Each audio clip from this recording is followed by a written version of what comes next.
Our program is designed to create inclusive leaders, build inclusive cultures, and future-proof our leaders to lead into tomorrow.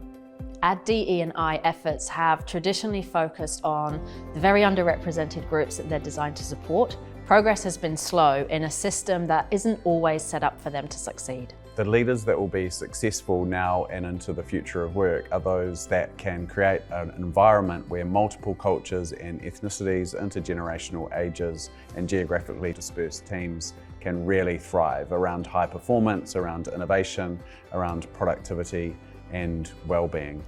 Our work is showing us that there are lots of allies out there that want to get involved. They're just not sure how to, or they're worried they're going to get it wrong or offend. Our program is all about sharing practical strategies to build awareness, education and action so that we can build inclusive cultures.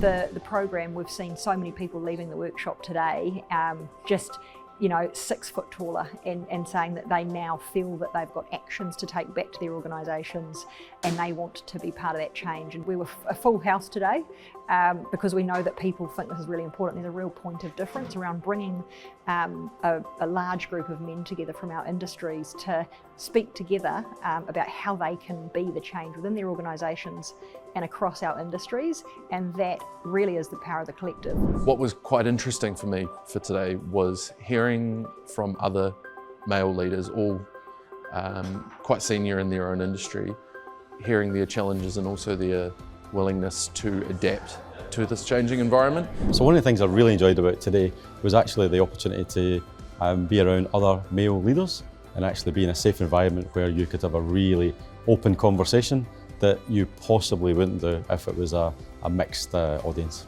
Having a great inclusive workplace is just going to give us such fantastic results and be a high performing team. So it's the right thing to do, it's the right thing to do for the business. And on a personal note, I've got a 2-year-old lovely granddaughter, and wouldn't it be great, and when she enters the workplace, that we don't have targets, we're not talking about it. And so for me, it's been a bit selfish, creating a workplace for my future granddaughter. It's a day out of the workplace, but actually it's a day invested in myself and my team.